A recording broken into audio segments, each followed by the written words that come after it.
Hello, friends. Welcome to this review of India's second Super 4 game in this Asia Cup 2025. This is the Kumbi Jiku show, and with me is cricketer turned umpire, our expert K Srinath, to see where India, how convincingly they won, but still there is a lot of room for improvement. The batting order that was changed, and everything that happened in that India Bangladesh match, with India convincing victors by 41 runs and booking their place in Sunday's final. India await the winners of today's Super 4 game between Pakistan and Bangladesh. Yes, Bangladesh play their second consecutive game in as many days. The winner goes to the final, which renders the Friday's last Super 4 game, India versus Sri Lanka, as just of academic interest. Morning, Sri. Welcome to the Kumbi Jiku show. Your views on India's victory, 41 runs, and booking their place in the final. Morning, Jiku. Yes, scoreline suggests that it was a convincing victory. Yes, it was, no doubt. And India have put their foot in the final on 28th, with one more game to be played. As you correctly mentioned, it's just matter of an academic interest, and it's just going to be more of a practice for India in that game. Yeah, I mean, the scoreline suggests that it is a victory by a big margin, because 41 runs in a T20 game is a pretty big number. And yes, India would be happy by means of saying they are into the final. But there is still quite a bit of work to be done for the Indian team. To me, what I sensed to start with was I think this Asia Cup was a tournament wherein not many teams have tested India. That's been the issue, wherein it's been from within the Indians need to motivate themselves and raise the bar to perform. And the noise has been more about the India-Pakistan games. We had 1.0, we had 2.0, and as you mentioned, the winners of today game, if Pakistan beats Bangladesh, it could be 3.0 on 28th. So the noise has all been about the India-Pakistan matches, and are Indians focusing too much on the India-Pakistan games alone? Is my doubt, because on any given day, teams like Bangladesh, Sri Lanka, of course, Afghanistan didn't make the cut to the Super Fours, but can be as dangerous as any side in the world in T20 cricket. A lot of work to be done, especially in terms of batting and fielding, of course. They are maintaining the record clean. Four drop catches against Pakistan, continuing the form with catching, four more in this game against Bangladesh. I hope that's some real catch-up work the Indians have to do before they hit the finals. True, and were you surprised with the way Bangladesh went in with four changes? There was no Taskin Ahmed, who is among their senior pace bowlers. There was no Mehdi Hassan, who has been quite decent with his all-round show. Four changes, of course. One was forced one. Liton Das injured in the practice, and so he had to be ruled out. But the other changes, what did you think of them? Yes, surprised actually, and they're going into a game wherein if they had beaten India, they would have had their foot in the final. Surprised, four changes, one forced, of course. The other, as you mentioned, Mehdi and Taskin, they have played for a long time representing Bangladesh, and they have had success against India also. And mind you, Jakar Ali, I mean, makeshift wicketkeeper, not a regular one, and he's captaining Bangladesh for the first time. And what sort of scenario is he in? And it reflected upon certain changes he had to make, and it wasn't a very pleasant sight to see him struggle at times to get his field going. Yeah, I was surprised. Typically when you go into a game which is I wouldn't say a must win game, but you would if you have the game in your pocket, you're through to the finals. And mind you, very very harsh on Bangladesh. They play two top sides in back to back games, and it's not kind weather where you're not playing in the cool summer somewhere in England, or the pleasant weather in Bangalore. It's sultry conditions. It's been very warm and hot, sapping. Back to back playing on two nights. It's going to be tough on Bangladesh. Yes, I was very surprised by four changes. In a very very important game. True, and of course, India went unchanged. You must be pleased to see Akshar Patel pick up not only wickets but bowl his full quota of 4 overs, because the previous game you were no not sure of why he was given only 1 over, but then he delivered. How happy were you with India's bowling overall? First thing, a lot of noise on social media regarding Bumrah's form against Pakistan. Very simply, he came and shut it out. It was at one point in time when he bowled to the left-handers, it was only Bumrah and Sanju in the game Hmm. because hardly they were able to get bat on ball. So he's a world-class performer and he's a proven performer. And when the situation demands, he's always there to put up his hand. And India were predictable with their bowling setup because Bumrah bowled three in the power play, came back and bowled 1 over in during the fag end, and he was his usual self, picking up 2 wickets, going for just 18 in his 4 overs. Yes, and Hardik got some bounce and lateral movement out of the surface. And to be honest, the surface was refreshing. We did see help for the faster bowlers as well as for the spinners. I think batting was not all that easy, but having said that, the bowlers really did well. Aksar, yes, all the three spinners, they bowled well in tandem, and as always, in this tournament, we've seen the Indian spinners come to the forefront in the middle overs, not just by restricting the opposition, by picking wickets. So that's not only restrictive bowling, that's aggressive mindset and aggressive bowling. I was happy for Aksar. He bowled his 4 overs, though he went for four sixers, which Saif Hassan scored of him. But overall, he varied his pace and he was always on target and extremely happy. And he bowled his 4 overs.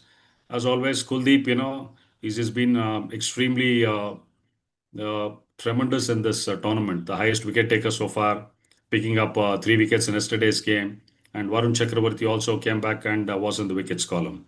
So overall, I think bowling per se, India would be extremely happy because they had to just fill in 1 over in the middle, and towards the end it was Shivam Dube. But overall, happy with the form of the spinners and coming back to form of Jasprit Bumrah. Did you think India, the total that they posted 168 was gettable by Bangladesh, considering that their batting has been a little inconsistent throughout, and they had only their opener Saif Hassan to score runs, though he, like you mentioned, led a charmed life, 4 dropped catches of just one batsman. Was 168 gettable by Bangladesh? I mean, 168 certainly was gettable, but looking into the form of the Bangladesh batters and minus their most experienced campaigner in Liton Das, so the onus was on Saif Hassan and somebody like Imam to come good. But unfortunately, barring the half century of Saif Hassan and Imam scoring at 21, none of the Bangladeshi batters got to a double figure mark. They were flummoxed actually when the spinners were bowling, and they struggled to pick Kuldeep totally. And the I wouldn't say mystery. Varun was his usual self, bowling good areas, but was not venomous because the surface didn't offer all that much which people would normally associate with Dubai. So I think Bangladesh at any given point in time were never in the chase because accepting that 40-run partnership for the second wicket between Imam and Saif Hassan, there were hardly any partnerships. So it was Saif Hassan all the way, and he was the ninth batter to get out, trying to force the pace. And in the end, Bangladesh just managing 127. So gettable always at any given point in time. It can be 200 you're chasing, it can be 140. But execution, when you need to come out and bat there, that's what makes it more important. And Bangladesh faltered against a quality Indian bowling attack. And his counterpart in the Indian lineup, Abhishek Sharma, there was no stopping Abhishek Sharma, who was in for a good, well-deserved 100. But then, though he and Gill, if we can say, struggled a bit in the first couple of overs, getting their eyes set in whatever. But then, once they accelerated, they were just unstoppable. And Abhishek Sharma, he just deals only in sixes. Where is he I doing mean, at? this kid is just a treat to watch because it's pure like I think once post cricket he'll become a terrific golfer. I mean his bat speed and the swing is terrific, and it reminds me very much of Yuvraj Singh. Those long balls he hits, and his game is all about being uncomplicated. As you mentioned, the first couple of overs where Tanzeen got a bit of shape and he bowled sharp, where the Indians were kept at bay, and even one over of a left-arm spin from Nazum was just played around for singles, but come over three or four, Hmm. and again they went on overdrive mode, and actually it was Shubman Gill who started off, Correct. getting those boundaries. And yes, once they get going and a couple of well-timed shots, there you are, and Abhishek Sharma is there. And yes, the opening partnership always, as I mentioned, in these conditions, the power play, to make use of the power play is very, very important. And hats off to the way both of them played. 77 for the opening partnership. And Shubman Gill got out just after the power play, trying to force the pace. And yes, they set the ball rolling and scoring in excess of 10 and a half, 11. I think the platform was set for the top order and middle order to come and blossom. One thing I admire about Abhishek Sharma is we normally see batsmen who begin at a very brisk pace, but their strike rate tends to slow down once they get to a decent score, and then it's not the same as when they started. But with Abhishek Sharma's case, it's been just one straight line on the up, almost 200 per person strike rate. How is he maintaining that right from first ball to when he gets out? Yeah, that's a very remarkable, a trait he's got in him. In fact, in one of the interviews, I don't remember in this Asia Cup when he was talking post game, he was mentioning, saying that he needs to, pick a cue from somebody like Shubman Gill. When he hits a boundary, he just ensures the next ball is worked around for a single and he gets off strike. So he says, I'm working on that game. Because there might come a time when, because in a long career, you certainly would see the highs and lows and you could have a slump in form. So when that slump in form happens, you need to find your way and, work your game back into the top gear. So far, Touchwood in his short career, Abhishek Sharma has not, gone through that, failure. But there will be a stage wherein he will have a string of couple of low scores. So wherein he said, this is an area of the game where I'm working on. It's just not about hitting fours or sixes, trying to work the ball around in the gaps and look for singles. But as of today, he's there in fine form. You can see him play a couple of dot balls, but the usage of the long levers, the timing, the power, and the punch he packs in his shots, a couple of dot balls, he can easily make up for those sixes. Yeah, as of now, as of today, the sort of form is in, and at will, the sort of shots he's able to play. I think that's really marvelous to watch, and he's no wonder the number one player in world cricket in the T20 format. Just hope he continues this rich vein of form not only in this Asia Cup, because he's somebody who, if he could just expand his game a bit, why not ODI cricket? I mean, in the future, he could be somebody like, Virender Sehwag in Test match cricket also. The whole dimension could change, with his approach to batting. Yeah, I was just going to ask you, out of curiosity, do you see him play red ball cricket and test cricket? And you just answered it. He may be the Virender Sehwag of the future, isn't it? Yeah. Absolutely, why not? If he applies his mind and he's a batter and not a bowler like Bumrah who needs to figure out how to sustain his body to play all the three formats. Why not? I mean, I see that he's got the game. It's just about managing your mind, making the subtle adjustment. Why not now when somebody like Gill is come back into the T20 side, who's figuring in ODIs as well as Test matches? Definitely, yes. I see him. The brightest star in the future for Indian cricket. And certainly age is on his side. But talking about yesterday's match, Shivam Dube came at number 3 and not Surya Kumar Yadav. And it was not a case of a left-hander replacing a left-hander, but it was a left-hander replacing a right-hander. Were you surprised with that move? And that pushed Surya Kumar Yadav to 4. And that changed the batting order. And Sanju Samson was not required to bat at all. And he was let to bat at number 8. How do you read the whole situation? I mean, I'm not sure as to who took the call or who decides as to which order which batter is going to bat. But I think when you write the team list, it's one Abhishek Sharma, two Shubman Gill. So three, four, five, six, seven, and eight are up for grabs, and people are going to be like shunted around. I'm not sure as to who takes the call. But to me, if I have to say in one word, it was bizarre. Now, a simple analogy I would like to work on is Surya Kumar Yadav strike rate is 160 plus. You've got Sanju striking at 148. You've got Hardik Pandya striking at 141, Tilak Verma striking in the mid 140s, and Shivam Dubey striking at 138. Now, why on earth would you want Shivam Dubey to come and bat at number 3 when India were rattling at 11 runs per over, still 13 overs to go in the game? It wasn't a case wherein, India had to up the ante and, propel the run rate.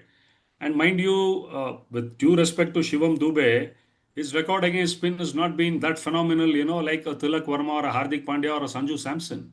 Mhm. So it was quite bizarre, and like you maintain the same tempo, same attack with your bowling. The mindset is the same.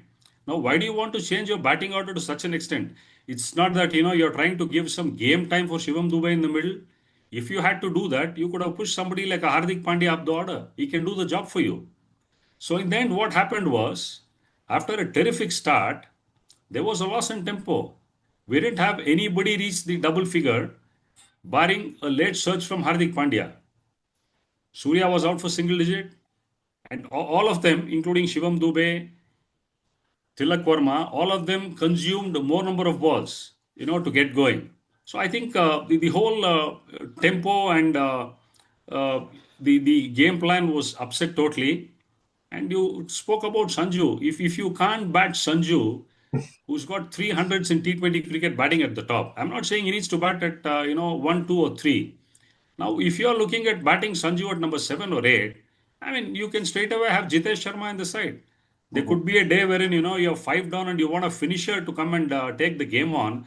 I think Jitesh Sharma is, a better, I would say, adapt to come in that situation because he's been doing that for RCB for a very long time now. So I think these two things were quite bizarre. One, shuffling the batting order and sending Dubey at number 3 and not batting Sanju at all. I think these two things certainly didn't go well because India were on course for 200, 200 plus. And Easily. certainly, the last 9 overs, you got only about 54 runs and losing so many wickets. Mm. And it was just not below par. It was absolutely, a score which India didn't look at. India were True, at least, to my knowledge, 40 runs short. true. Very rightly said. India lost the tempo, and there was a phase where India lost those 3 wickets in the space of 3.5 overs for just 17 runs, and that include the phase where Shivam Dubey and a couple of others fell in quick succession, including Surya Kumar Yadav. But I'm sure Sanju Samson has taken this in his stride, moving up and down the order, especially towards the end in this particular tournament. There was some interesting point that he made when Sanjay Manjrekar asked him, and he brought in the reference of Laletan, Mohanlal, who was awarded the Dada Phalke Award. His longevity in the Kerala film industry for 40 odd years. And Sanju said he was there for about 10 years playing for international cricket, and he has to do all roles like Laletan has done villain's role, hero's role, comedy, this, that. He is also, so I think he's taken it in his stride and ready to do whatever the team does. But to be fair to Sanju Samson, he is his best at the top. Full stop. Yeah. And whether he's taken this in a stride or not is besides the point. Tongue in cheek, it was a nice interview that happened between the two Sanjays, Manjrekar and Samson. But does he have a choice? Now, he said that there was a clear communication saying that he could bat at 5 or take up the finisher's low role. And if Sanju says, no, I'm not going to take that up, he's going to warm the benches. Does he have a choice is my question. So it's all up to the management, to decide as to how they want to take this upon. And mind you, we have a next World Cup in 2026 coming up soon. So we have a very short period wherein India has to get a pool of 20 players, 25 players whom they need to zero in on and say this is the bunch of cricketers whom we are looking at for the 2026 World Cup. So to me, the way things are panning out, especially in this tournament, I don't think the captain and the coach have any time for Sanju batting at the top of the order, at least looking at what has transpired in this tournament. But as you mentioned, tongue in cheek, a fantastic interview. The analogy, the comparison was really fantastic. Yeah. And India seems to be winning matches despite those buttered fingers. Pakistan, they dropped more than 4 and they still won. Against Bangladesh, again dropped 4 of the same particular batsman and still won it convincingly. Can India afford to drop catches and still hope to win the Asia Cup come Sunday? What needs to be done? If there's only one thing that India has done well consistently in the last two games is they've managed to drop four catches. I think that consistency they've maintained. Yeah, well, you can talk about the ring of fire, whatever, the lights being low. Uh, you need to be there, take extra 50 catches on a particular night, saying that okay, we are in this situation. And now tell me, the same venue is going to be the venue where the finals is going to be played on 28th.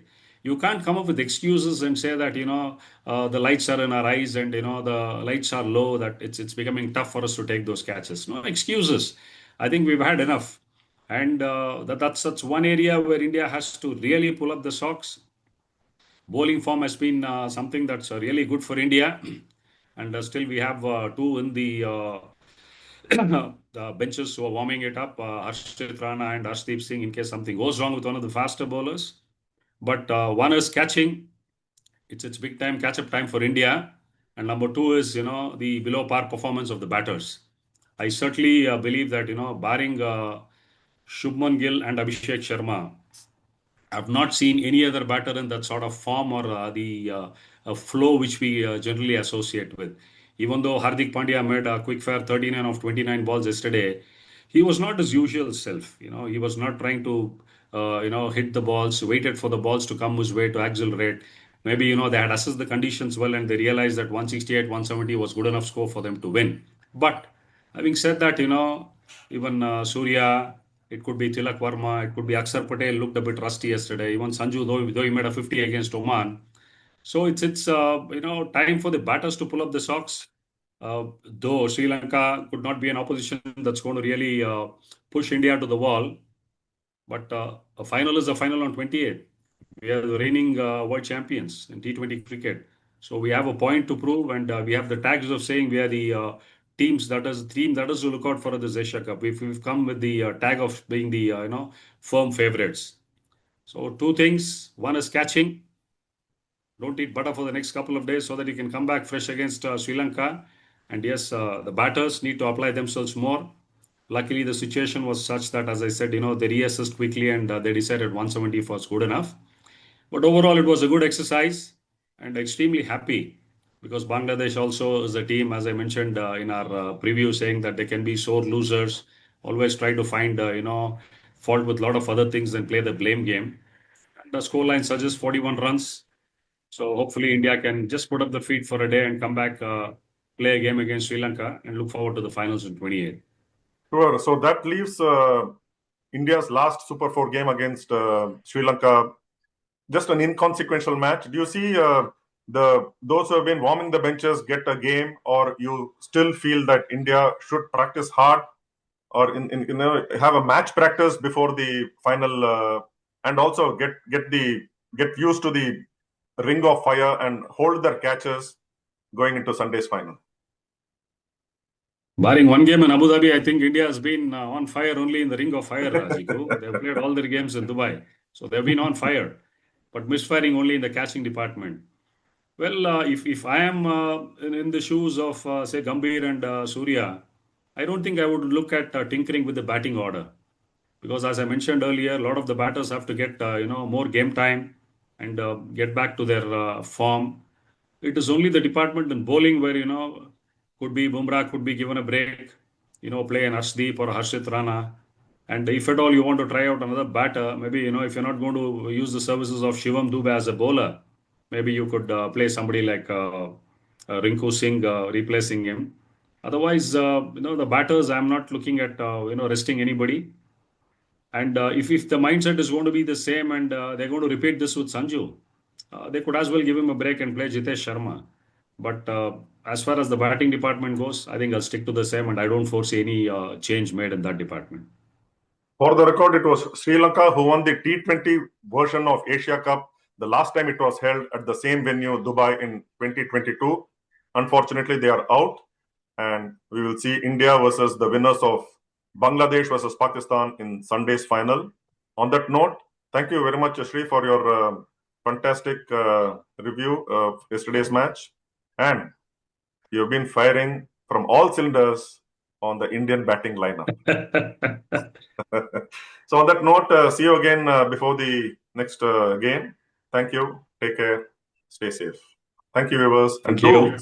do subscribe to this channel and do pass on to many viewers as you can. Thank you very much. Bye bye.